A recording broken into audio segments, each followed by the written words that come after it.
Field and forest, vale and mountain, flowery meadow, flashing sea, chanting bird and flowing fountain, call us to rejoice in thee. Amém, queridos, amém.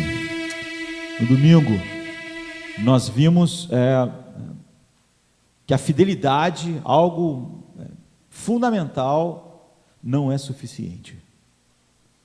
Não é? E hoje eu quero olhar para outra coisa que é fundamental, não é?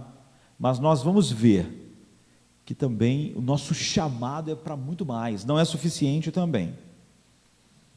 Então eu queria meditar em dois textos. A princípio, Deus queira que eu possa voltar outros dias a falar a respeito disso, não é? E completarmos em algumas vezes, né, isso que vamos meditar hoje. Êxodo, versículo 19, versículo 5, 6, e depois 1 Pedro 2, 4 e 5, são duas passagens, uma lá no Velho Testamento, uma no Novo, as que estão ligadas. Diz assim: agora pois, se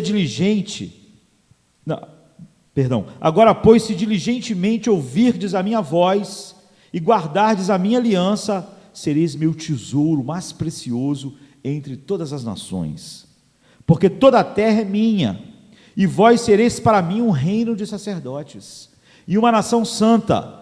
Estas são as palavras que falarás aos filhos de Israel. Isso Deus falou com Moisés, não é? Todas as nações são minhas, mas vocês vão ser um povo peculiar, um povo separado de todas as nações, que vão mostrar como um reino de sacerdote, uma nação santa, quem eu sou para o mundo. E aí, em 2 Pedro 2, 4 e 5, a Bíblia diz: à medida que se aproximam dele, a pedra viva, rejeitada pelos homens, mas escolhida por Deus e preciosa para ele, vocês também estão sendo utilizados como pedras vivas na edificação de uma casa espiritual para serem sacerdócio santo, oferecendo sacrifícios espirituais aceitáveis a Deus por meio de Jesus Cristo. Pedro está falando sobre a mesma coisa, o que Deus falou para Israel e o que Deus está falando sobre a igreja. E eu quero meditar, não só hoje, mas voltar, não necessariamente em quintas-feiras sucessivas, mas voltar a olharmos para a vida de um homem como um retrato da nossa época, da nossa geração. E é muito difícil nós enxergarmos exatamente o ambiente que nós vivemos e como ele nos afeta.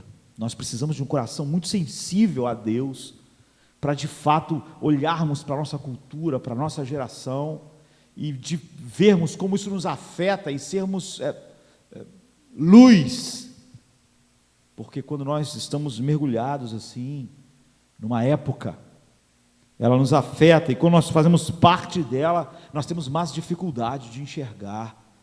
Talvez pessoas lá do futuro, olhando para nós, vão enxergar melhor, mas o nosso chamado é enxergar isso agora. E eu quero meditar sobre a vida de Ló,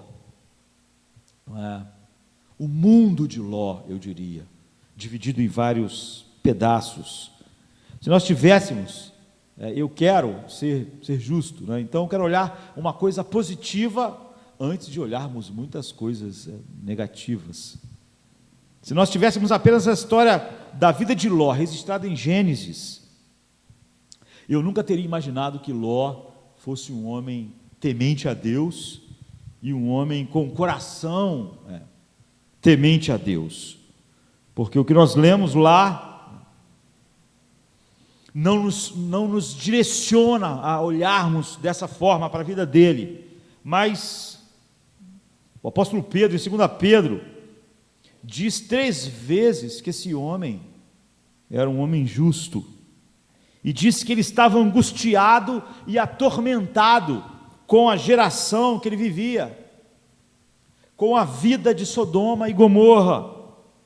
E Pedro cuidadosamente elabora Ló da seguinte forma, ele diz, nos versos 7 a 8, o justo Ló, muito aflito pela conduta sensual dos ímpios, para que como um homem justo viveu entre eles dia após dia, ele estava atormentado e atormentando a sua alma justa sobre suas maldades que ele via e que ele ouvia.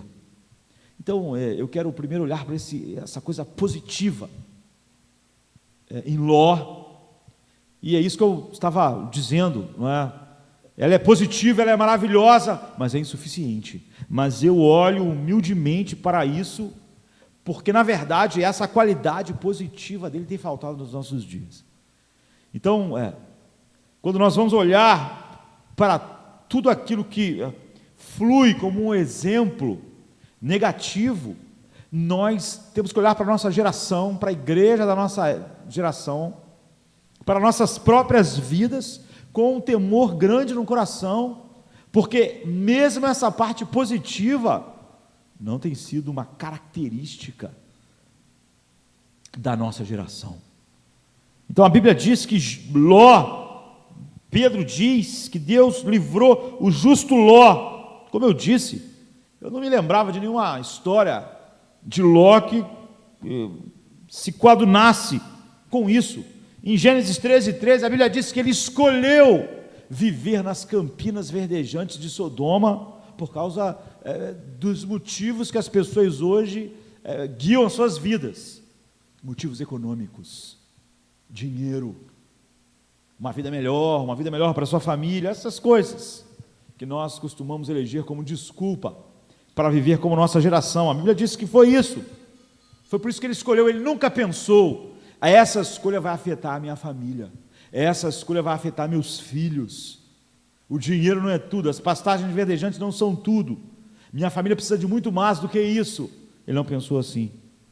Em Gênesis 19:16, nós lembramos que na pior hora do juízo de Deus sobre aquela cultura, aquela geração, Ló se demorou, de tal maneira que os anjos tiveram que pegar ele pelas mãos e tirar ele da cidade com a sua família, porque ele retardou, ele não foi apressado, diante do eminente juízo de Deus. Depois que ele escapou da cidade, a Bíblia diz que a mulher dele ficou para trás, porque o coração dela estava completamente tomado por aquela cultura, por aquela geração. E depois, numa história triste, as filhas deles embebedam ele, têm relações sexuais com ele, engravidam dele. Essa é uma história terrível, não é? Por isso, eu lendo a história dele pensaria, não há nada aí.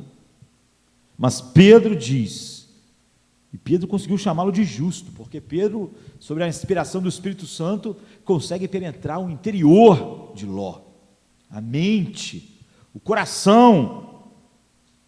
E ele diz o justo Ló,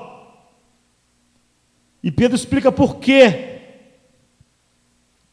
Porque ele viveu naquela geração atormentado com o pecado, atormentado com a sensualidade daquela cultura.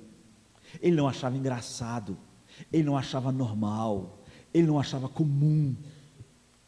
Aquilo perturbava ele, é o que a Bíblia diz. A Bíblia diz que Ló não foi um homem que banalizou o pecado, e nem se acostumou com ele, como a nossa geração de crentes. Ló, diz Pedro, se afligia, ele era atormentado todos os dias, com o procedimento, com a vida, com os princípios morais da geração dele. Em outra versão, o versículo 7 diz, Ló vivia enfadado da vida dissoluta dos homens da sua geração.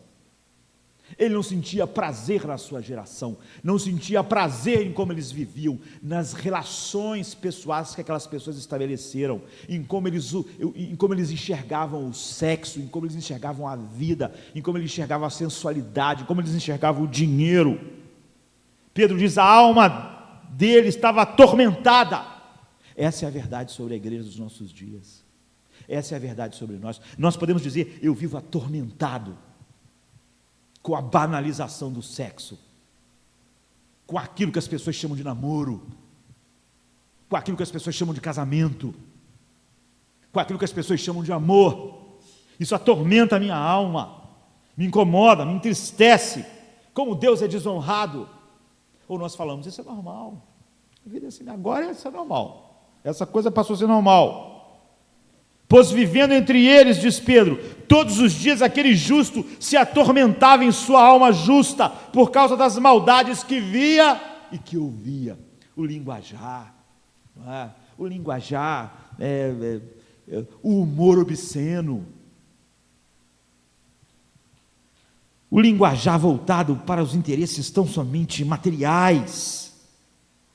Em outra versão, porque este justo habitando entre eles afligia todos os dias a sua alma justa, vendo e ouvindo sobre suas obras injustas. Isso é maravilhoso, de certa forma. Ele se afligia todos os dias. Nós podemos nos afligir com alguma coisa durante um tempo, mas nós logo acostumamos.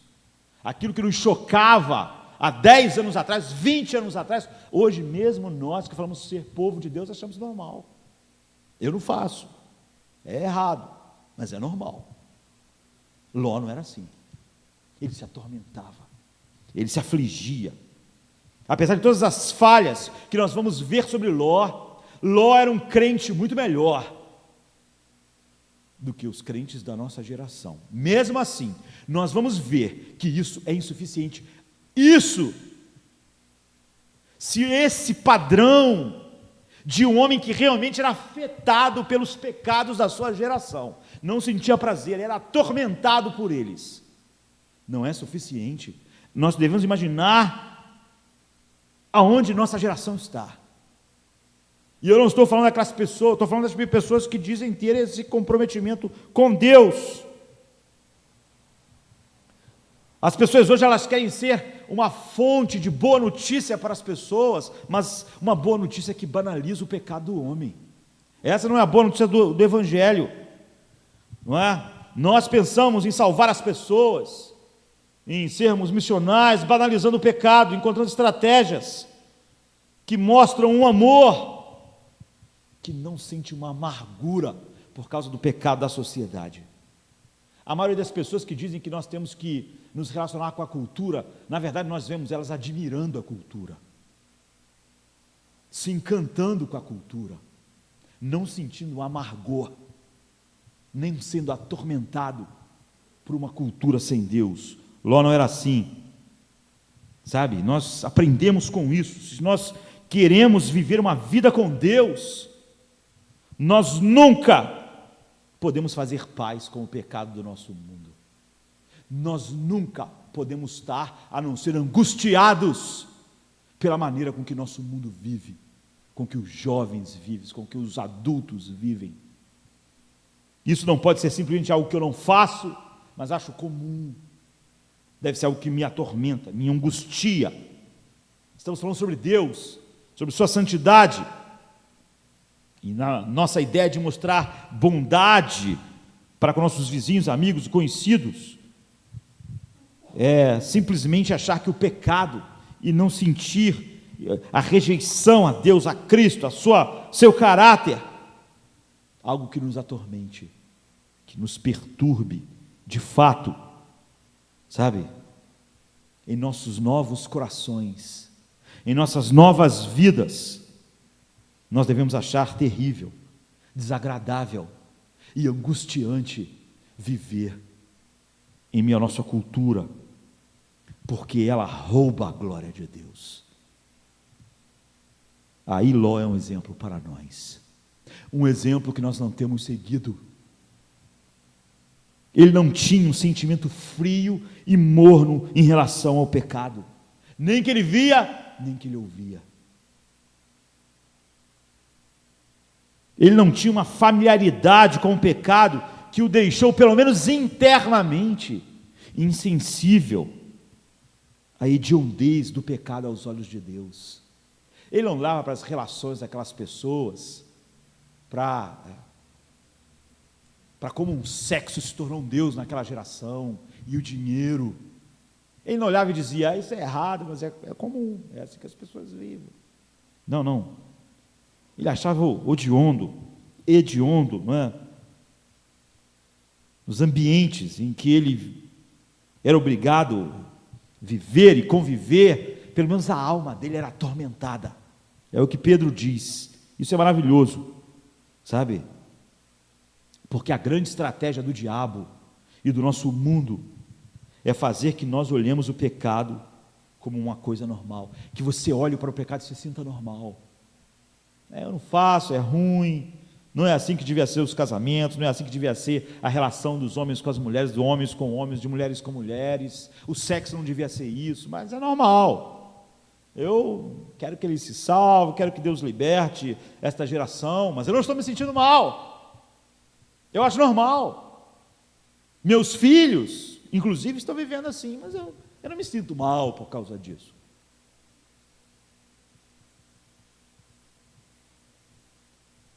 Nossa grande segurança contra o pecado está em que o pecado choque as nossas almas. Nós estamos em grave perigo de nos tornarmos completamente insensíveis ao pecado. É por isso que nós desenvolvemos um evangelismo que não fala sobre o pecado. Mensagens, cultos, nós não queremos falar sobre o pecado. Nós sabemos que os homens não gostam de ouvir a respeito disso. O pecado não atormenta o homem sem Cristo, mas devia nos atormentar, devia nos angustiar, mas também não angustia. Então nós podemos nesta noite, antes de olhar as coisas negativas, hoje e em outros dias na vida de Ló, nós podemos dizer diante de Deus, como Ló, que as nossas almas justas estão atormentadas, e são atormentadas, angustiadas todos os dias, não pelas tristezas do homem, não porque o homem não tem o que comer, não tem o que vestir, não tem tudo o que queria, não porque o homem fica doente e acaba numa sepultura. Isso é triste, de fato, mas não é isso que Pedro diz. Ele tinha a alma amargurada e angustiada por causa do pecado da sua geração, daquilo que ele via e ouvia, das maldades que eram cometidas contra Deus, das coisas boas que Deus deu ao homem e que o homem usava para roubar a glória de Deus. Nossas almas ficam atormentadas. Olhar para a nossa geração e o que ela tem feito atormenta o nosso coração. O que você tem visto e ouvido na televisão, na internet, no seu trabalho, na escola, te atormenta, te entristece, você sente uma agonia.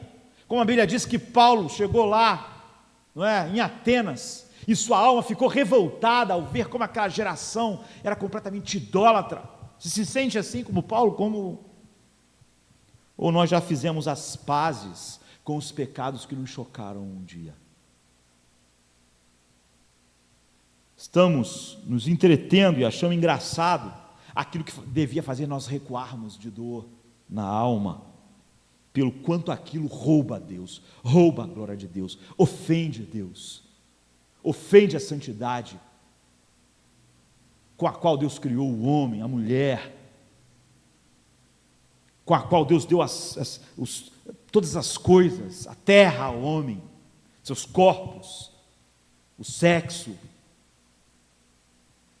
Ou nós já fizemos as pazes. Então, quando nós não somos mais atormentados, isso não é uma evidência de amor ao pecador, nem de amor à nossa geração no sentido salvífico, não é? É uma evidência de um coração que se assemelha ao coração do mundo. Isso não é abrir as portas da igreja para ganhar os homens. Isso é ser vencido pelo pecado, ser vencido pelo mundo, ser vencido por nossa geração. Então, antes de olharmos para tudo que for possível olhar hoje, que confronta a nossa geração como uma abertura daquilo que nós queremos meditar como um mundo de Ló, em suas várias características, nós podemos dizer, como o salmista, no Salmo 119, 136, ele diz assim: rios de lágrimas correm dos meus olhos, porque a tua lei não é obedecida no mundo. Nós podemos dizer isso nesta noite, quando formos dormir. Deus, nesta noite, neste dia, em que eu trabalhei, eu fui à escola, eu olhei a televisão, eu ouvi coisas, rios de lágrimas correm nos meus olhos, porque tu não é honrado no mundo, porque tua verdade não é obedecida, sequer na igreja ela tem sido honrada. Deus tenha misericórdia da nossa geração, porque essa é uma grande característica de Ló, que é a nossa geração de homens que dizem pertencer e ser a igreja de Cristo não tem mais. Nós vamos ver que nós temos muito daquilo que Ló não devia ter, mas pelo menos, antes de mostrar tudo isso, era justo nós mostrarmos que Ló tinha um coração que se atormentava, não de vez em quando, não no início, quando ele chegou, mas se atormentava segundo Deus, segundo o Espírito Santo, segundo Pedro falou, inspirado pelo Espírito. Ló se atormentava todos os dias e se angustiava na sua alma por aquilo que ele via e por aquilo que ele ouvia aquela geração fazer, sabe? Mas ironicamente,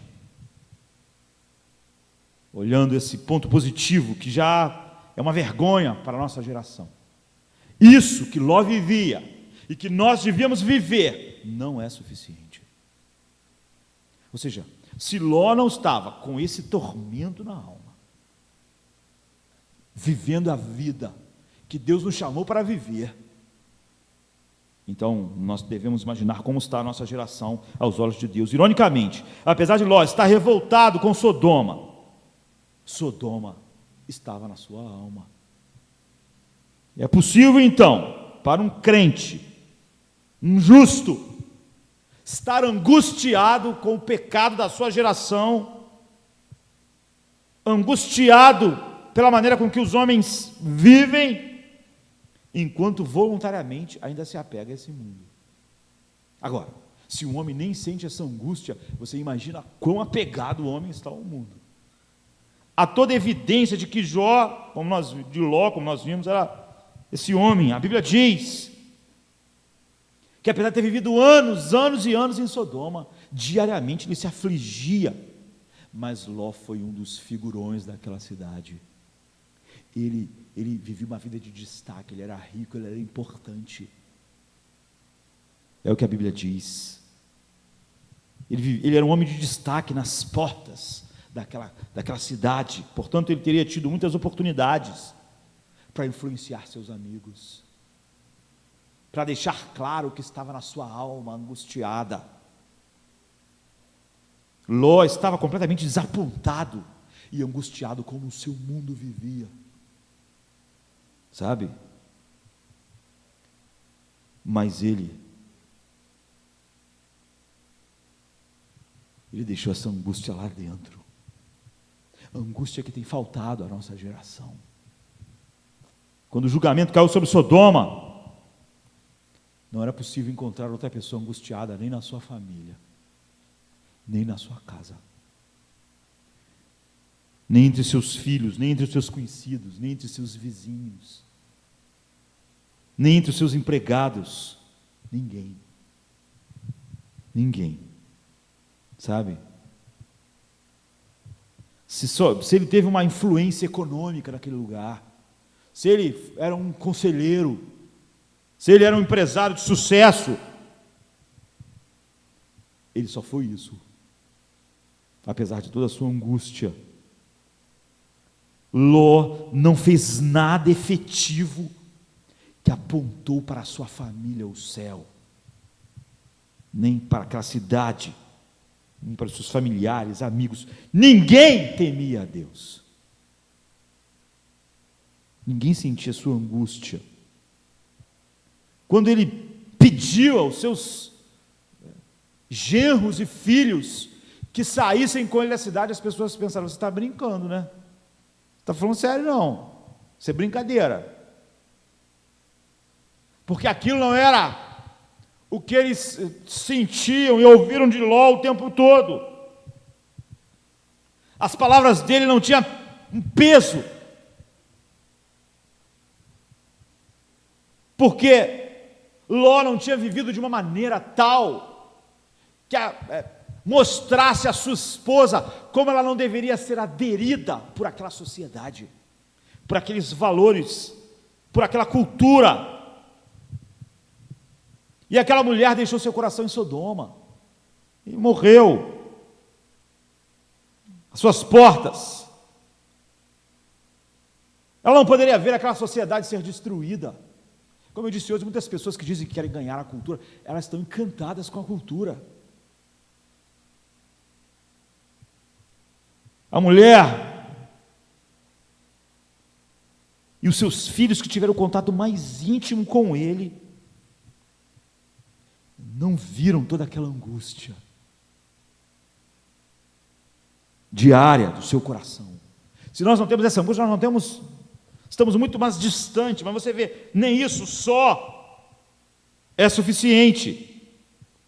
Sua família absorveu completamente os valores de Sodoma, seus filhos, suas filhas, sua esposa. Ele era um homem rico, mas tudo que ele fez foi financiar a vida deles para viver como aquela cultura.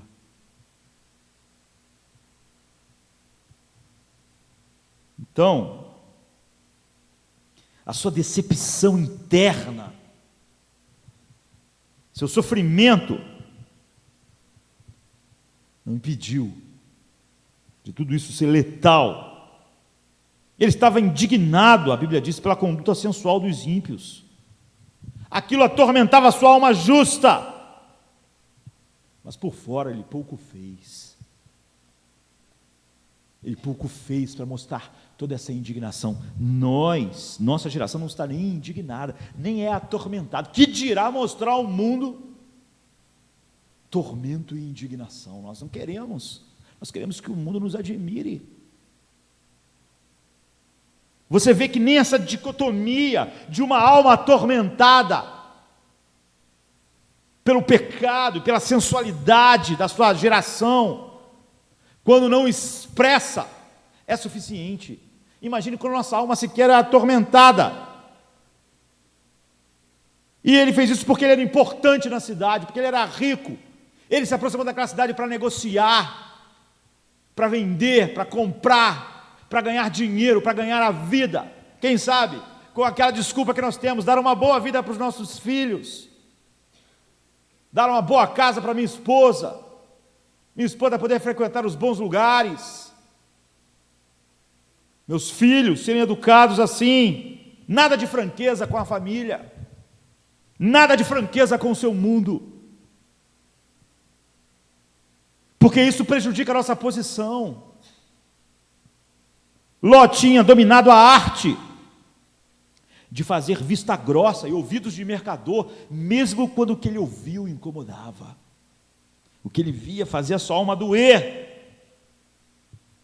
Ele fez ouvido e vista grossa aos abusos de todas as formas, a decadência sexual, ao materialismo desenfreado. Ele não praticava eles, ele não aprovava, ele abominava, ele sentia dor, ele sentia angústia, mas ele não disse nada contra aquelas coisas. Sabe, as blasfêmias, o linguajar obsceno. Ló foi político, e um bom político não mostra o que está sentindo. Seu negócio seria afetado, sua importância na cidade, sua família, seus filhos, sua esposa. Nós queremos dar boas coisas para nossos filhos. Foi até por isso que ele se aproximou de lá. Suas filhas, seus filhos, seus genros, viram sua pessoa se acomodar tão habilmente que eles nunca puderam aprender a angústia e o horror da sua alma diante daquela sociedade que debochava de Deus. Ló era um mestre da sobrevivência. Suas filhas não podiam esquecer como ele tentava sempre achar uma maneira de resolver os problemas, não da maneira mais que expressasse o seu coração. Nós lembramos que quando aqueles homens queriam ter relações sexuais com os anjos, qual foi a ideia de Ló? Qual foi a estratégia? A estratégia sempre humana, para ganhar o mundo, para evangelizar, estratégias missionais, estratégias para livrar Deus das dificuldades. Ele pensou, não, não pode, esses caras querem pegar os anjos. Então ele ofereceu suas filhas. Eu tenho 2 filhas virgens, fiquem com elas, mas por favor, não toquem nesses homens. As suas filhas ouviram isso, não é? Isso é uma traição infame paternal. Ele podia falar da sua angústia na alma. Você pode pensar, mas as pessoas iam matar ele, às vezes. Paciência. Não é? Ele devia falar a verdade. Assim, quando as suas filhas seduziram ele, é como se isso fosse sei lá, não é? Uma tragédia, escrita por um bom dramaturgo. Ele ofereceu aquelas filhas aos homens daquela cidade. Aquelas filhas depois embebedaram ele sendo virgens e tiveram relações sexuais com seu pai. Engravidaram dele, deram vinho, o enganaram, traíram, mas ele tinha traído elas.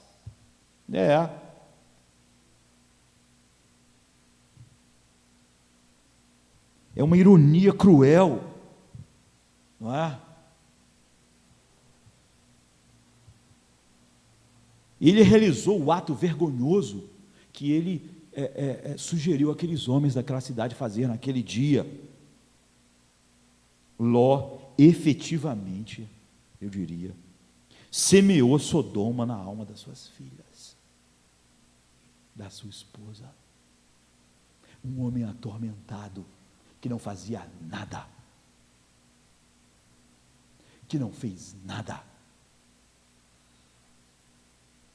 Como eu disse, aquilo de positivo que nós vimos nele já é uma vergonha para a nossa geração que acostumou com o pecado. Ele não se acostumou, ele era atormentado, ele se sentia angustiado.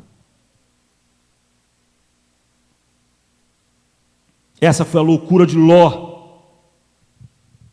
Embora o mundanismo de Sodoma aborrecesse sua alma justa, ele viveu tão perto do mundo, tanto quanto ele poderia. Como eu posso não me contaminar por essas coisas e ainda assim ser um bom negociante, em não ofender ninguém? Como eu posso odiar esse mundo, essa cultura ante Deus, mas criar minha família de tal maneira que eles se sintam bem no meio dela? Quando eu posso odiar toda essa depravação, mas não aborrecer minhas filhas, meus filhos, minha esposa? Foi assim que ele fez. Nós não podemos ver na nossa geração o ponto positivo da vida de Ló, um homem angustiado pelo pecado que ofendia a Deus. Mas nós podemos ver isso, o que é terrível, sem a angústia dele. Deus julgou todos em Sodoma, exceto Ló e suas filhas, por graça. Mas quando eles foram tirados de Sodoma, quando suas filhas estavam livres, nós vimos que Sodoma renasceu no coração delas. Elas eram mulheres de Sodoma. Eram garotas, eram novas, eram virgens, mas aquela cultura moldou o que elas eram. Então, nós vemos que é possível alguém que crê verdadeiramente, não como a nossa geração, que acostumou com o pecado, que não é atormentado, que não pode dizer no final do dia: correm rios de lágrimas dos meus olhos, de ver como a nossa geração vive. A Bíblia está nos dizendo que um homem verdadeiramente angustiado pelo curso deste mundo pode viver uma vida de tal maneira que não influencie a sua família, e que é tão profundamente influenciado pela sua cultura, tentando até onde eu posso ir, até onde eu posso ser um homem bem-sucedido, rico, até onde, se eu esconder todas essas coisas dentro de mim, eu posso não atrapalhar os negócios, aborrecer filhos e família.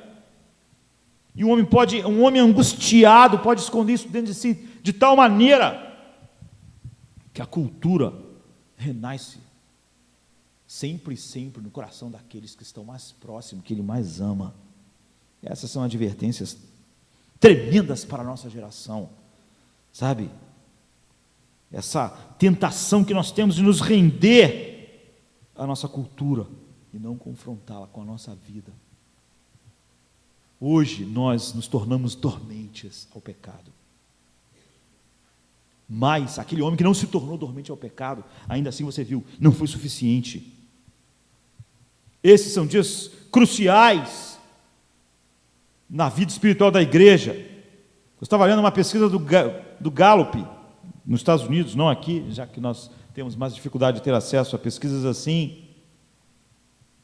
E a pesquisa diz que cada vez mais o cristianismo evangélico se torna mundano. Isso falado por uma instituto de pesquisa que não é evangélico. E que cada vez mais aquilo que nós chamamos de evangelho é um mero espelho da cultura à nossa volta. Então, eu estava lendo, não é, uma pesquisa publicada uns 5 anos atrás, que o cristianismo nos Estados Unidos está ganhando terreno, mais pessoas entram na igreja, mas que a moralidade está perdendo terreno, não é estranho? Mais gente na igreja, menos moralidade. É isso. Positivamente, a frequência à igreja adulto semanal aumentou de 38% para 44% nos últimos anos. Poucos anos, um crescimento incrível em 6 anos. E mesmo assim, não é? Apesar desses índices, de 42% para 53% de adolescentes que dizem conhecer e estar num relacionamento evangélico. Houve também um aumento de pessoas que leem a Bíblia semanalmente, de 18% para 26%.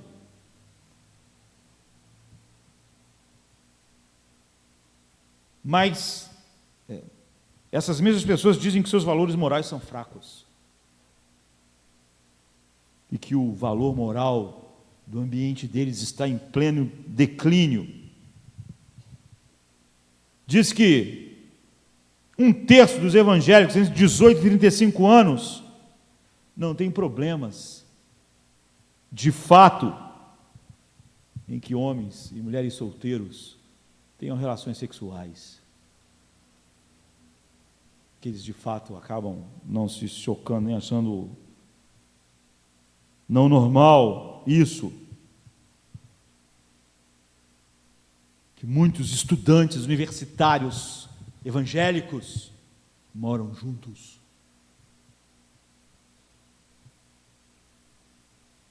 E o evangelho está crescendo, crescendo.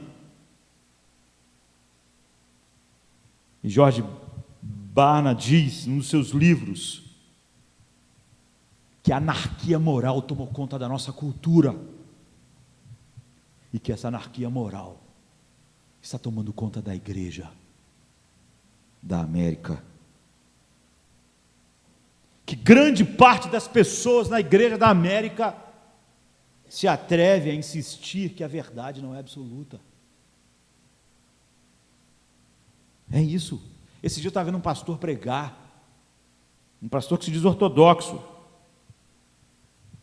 que a não atuação social no mundo social é pior do que o adultério. É isso. Porque a nossa atuação social, o mundo entende. Agora eu fiquei prestando atenção num argumento que ele traria para encontrar o peso disso. Ele disse que a não atuação social era pior do que o adultério, porque isso é falta de amor ao próximo. Não é um argumento ridículo? Que amor ao próximo? O adultério é não amar a pessoa mais próxima que você podia ter. É amar quem é a sua carne. Um homem que não ama a sua própria carne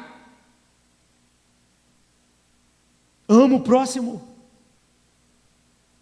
Não existe próximo mais próximo do que a sua esposa. Não existe próximo mais próximo que o seu esposo.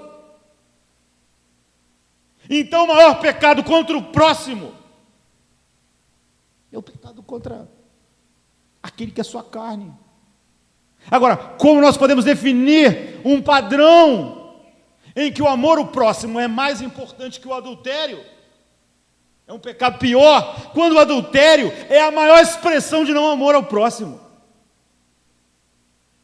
O próximo tão próximo que Deus disse que é a carne da mesma carne. Mas é simplesmente porque essa pessoa está escondendo o seu liberalismo.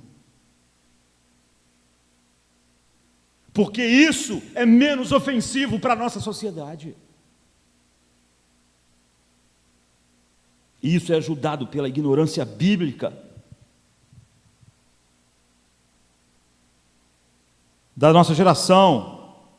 Então, pegue a ignorância bíblica, a anarquia espiritual, o relativismo entre os cristãos, e você vai ver que a taxa de divórcio entre os evangélicos é a mesma do mundo. Não é diferente. Pelos mesmos motivos. O aumento de coabitação de pessoas não casadas entre os evangélicos é a mesma.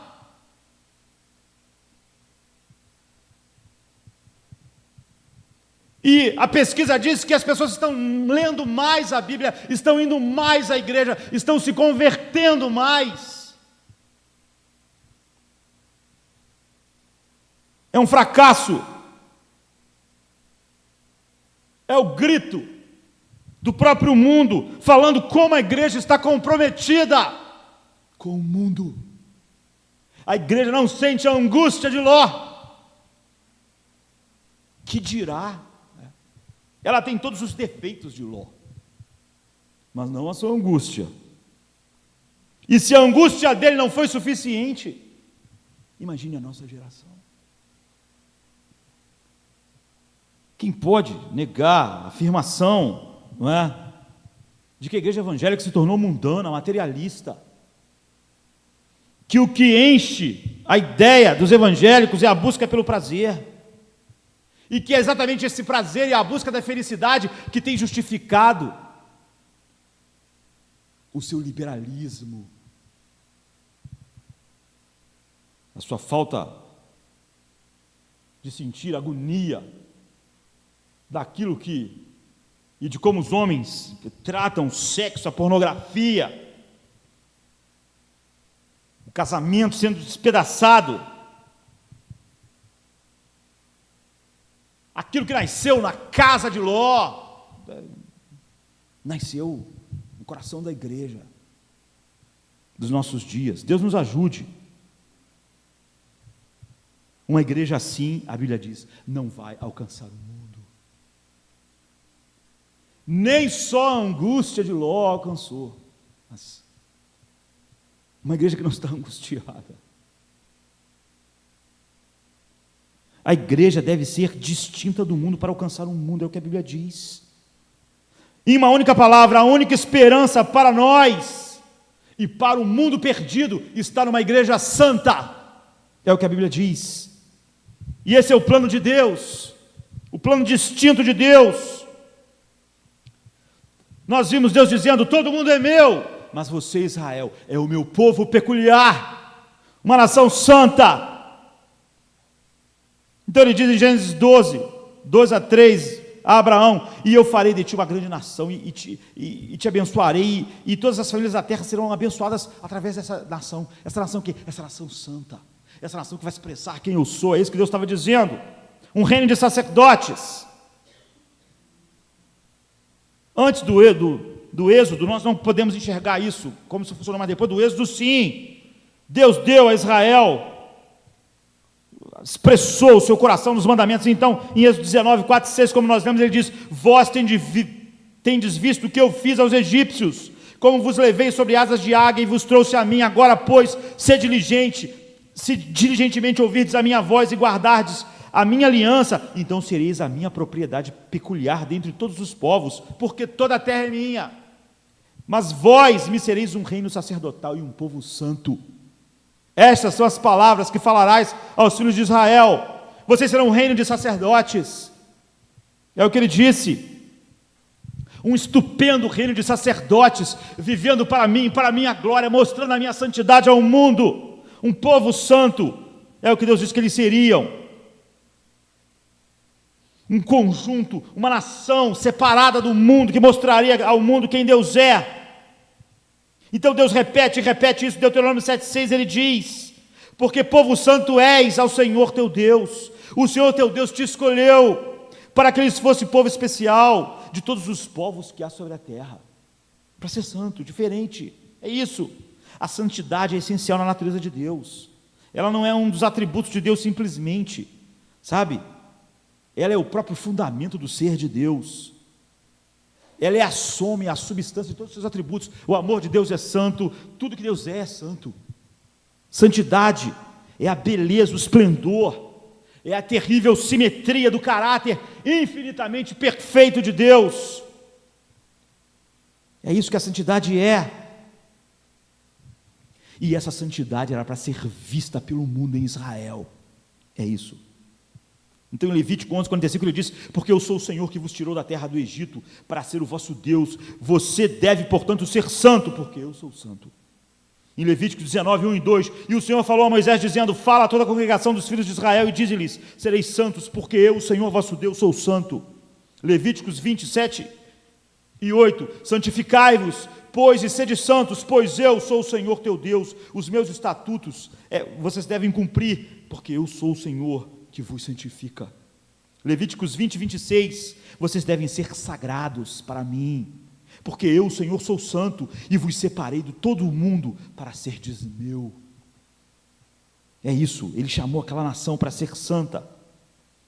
A Bíblia diz em Isaías, para que vocês sejam a luz dos gentios, para que vocês sejam a luz dos gentios. Esse é o contexto da declaração sobre Israel,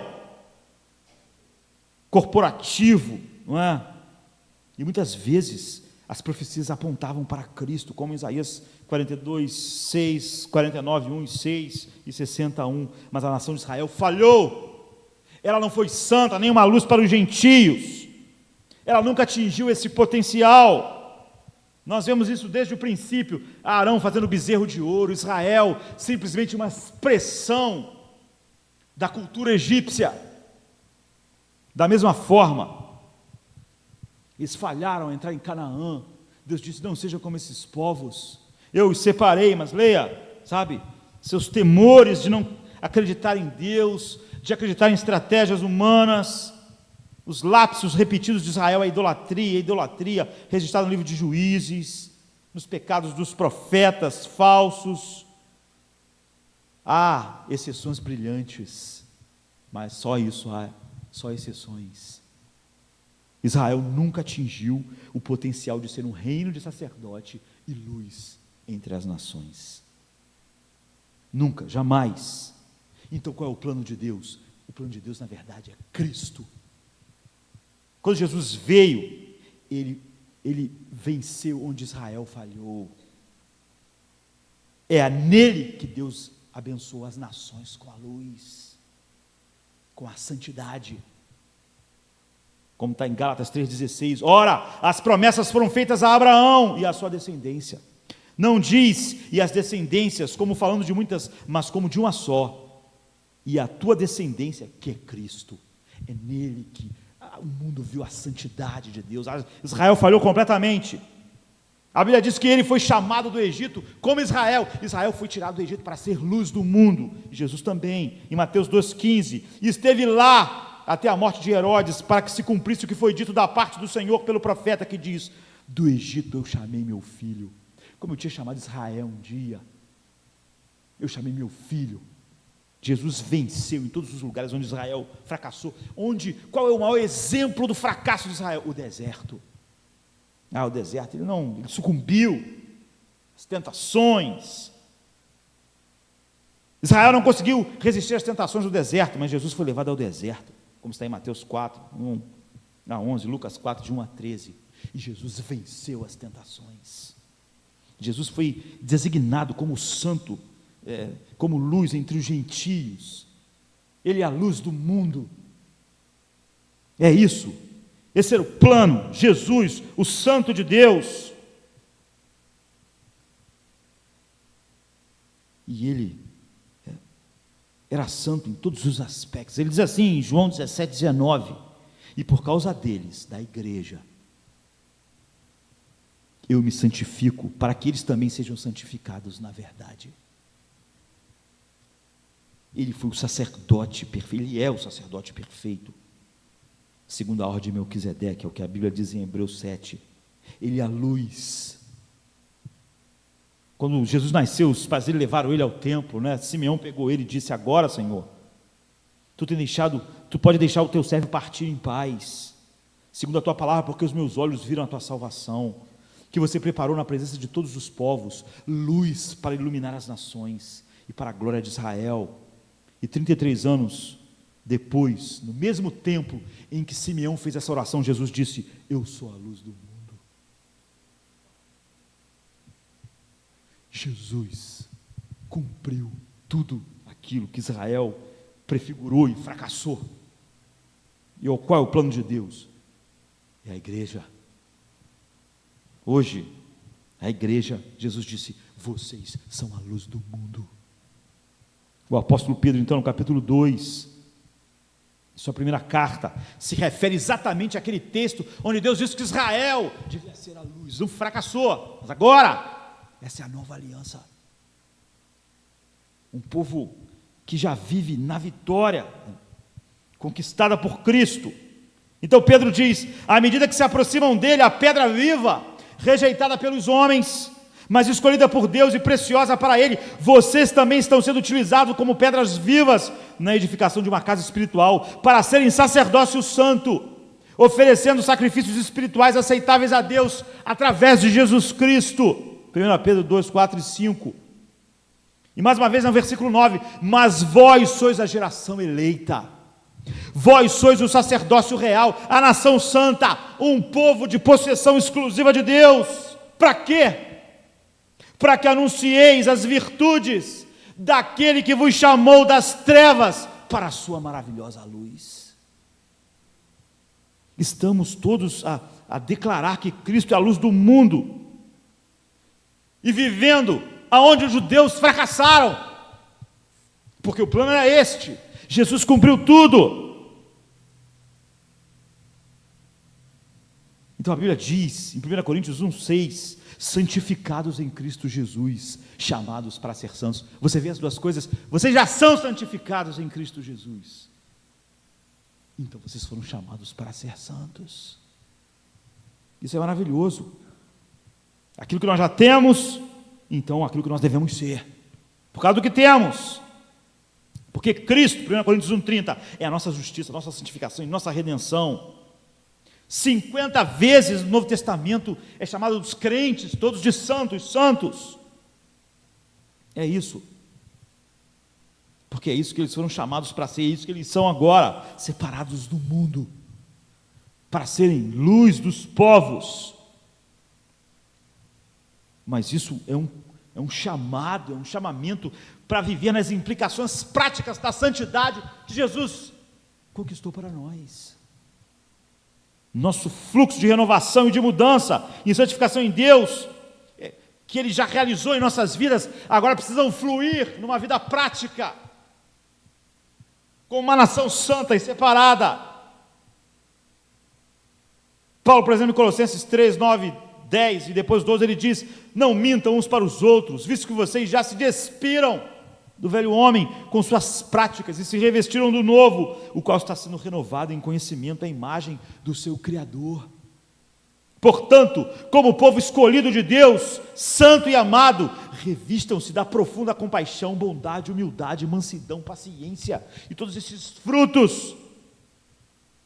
Ou seja, confiando naquilo que Cristo fez, naquilo que o Pai fez em Cristo, dando tudo a vocês.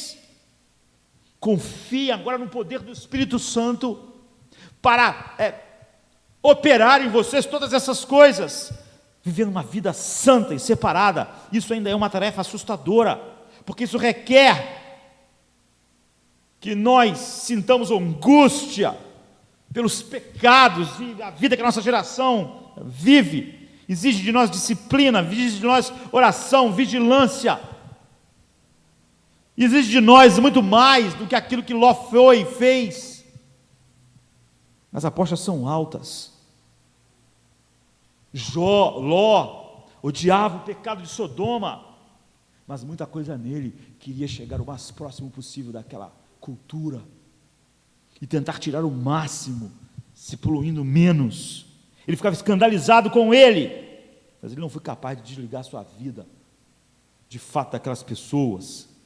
Ele e sua família pagaram caro. Então ouça atentamente, nosso tempo acabou. Santidade não é uma série de nãos.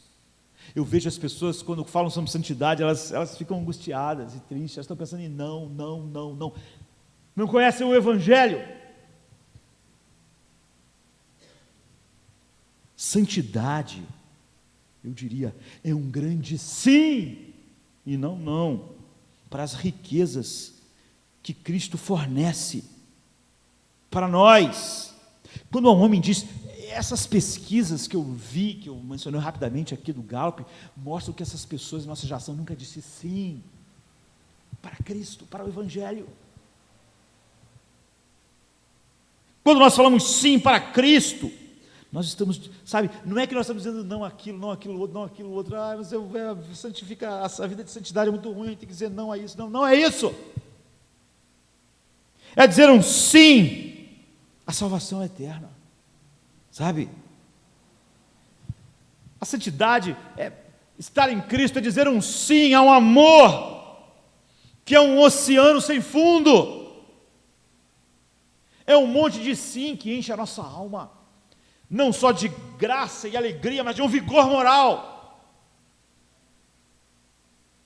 para nossas famílias, para nossos filhos, para a nossa geração. É um dizer, é um sim interminável que nós falamos para as cataratas do Iguaçu, da graça de Deus. Nós falamos sim para esta graça que flui, e da qual não há um momento em que cesse. João 1,16 diz, nós temos recebido da sua plenitude graça sobre graça. Você vê, quando alguém diz a vida santa, separada, dizer não é isso, não é aquilo, ele não entendeu nada. É um sim a essa graça, essa plenitude que flui sobre nós. É dizer um sim para a habitação de Cristo em nós, como 2 Coríntios 5,17 diz, portanto, se alguém está em Cristo, é nova criatura, as coisas velhas já passaram, eis que tudo se fez novo. É dizer um sim a se tornar um templo do Espírito Santo, como diz 1 Coríntios 3,16, vocês não sabem que são santuário de Deus, e que o Espírito de Deus habita em vós? Acaso não sabem que o corpo de vocês é um santuário? É dizer um sim à luz que nos enche agora, e nos encherá para sempre, e que nos faz luz, como diz Mateus 5,14, vocês são a luz do mundo. Não se pode esconder uma cidade construída no monte. Essa angústia só interna, que desapareceu, mas não pode, você não pode. Ninguém acende uma luz e bota ela debaixo da cama. Assim brilha a vossa luz. É dizer um sim aos cuidados de Deus sobre nossas vidas, que faz com que nós não tenhamos nenhuma estratégia humana para nada, a não ser um coração obediente. É dizer um sim à cidadania do céu. Você vê, a vida de santidade não é um monte de não mórbido, é um monte de sim maravilhosos, como diz Efésios 2,6, Deus nos ressuscitou com Cristo e com Ele nos fez assentar nos lugares celestiais em Cristo. É dizer um sim para estar assentado à destra de Deus em Cristo. É dizer um sim para o céu, para a Nova Jerusalém, como diz Apocalipse 21:2. Então eu vi um novo céu e uma nova terra, pois o primeiro céu e a primeira terra tinham passado e o mar já não existe. É isso. é dizer um sim sobre o senhorio de Cristo em nossas vidas. Portanto, irmãos, Romanos 12, 1 e 2, rogo-lhes pelas misericórdias de Deus, que se ofereçam em sacrifício vivo, santo e agradável a Deus, que é vosso culto racional. Não se amoldem aos padrões deste mundo, mas transformem-se pela renovação da sua mente, para que sejam capazes de experimentar e comprovar a boa e agradável e perfeita vontade de Deus. A soberania de Deus comanda todas as coisas. E esse monte de sim para essas coisas maravilhosas, que é a chave para o não. Quando o homem diz sim para todas essas coisas, o não é só uma consequência de tudo que Cristo conquistou, de tudo que Ele é em Cristo. Agora, Ele é um não para o mundo, por causa do sim. A loucura de Ló pode ser nossa. Na verdade, eu diria que nossa loucura é muito pior do que a de Ló. Nós engendramos uma geração que não se angustia com o pecado, não sofre o pecado. Mas Ló, apesar disso, não confrontou isso em sua casa, com suas filhas, com sua esposa. Ele guardou a angústia. Ele tentou tirar o máximo, sem ofender ninguém naquela cidade. O tempo todo pendurado numa habilidade. Então ele viu, vez após vez, Sodoma nascer no coração das suas filhas, da sua casa, da sua família. Deus nos ajude. Essa foi a introdução. Agora eu quero ver cada aspecto da vida, da nossa cultura, a maneira como ele penetrou em nós e como nós pouco percebemos. Deus nos chamou para a santidade. E a santidade não é um amontoado de nãos, mas uma grande quantidade de sims para coisas maravilhosas, que fluem no não natural de almas que não só sofrem pelas trevas, mas que são luz, que brilham no meio de uma geração perversa. Isso é amar e de fato se interessar pelas almas da nossa geração. O oposto disso, de fato, é amar o pecado que o mundo ama. Deus tenha misericórdia de nós. Vamos ficar de pé. Vamos orar. All thy works with joy surround thee, earth and heaven reflect thy rays, stars and angels sing around thee, center of unbroken praise, field and forest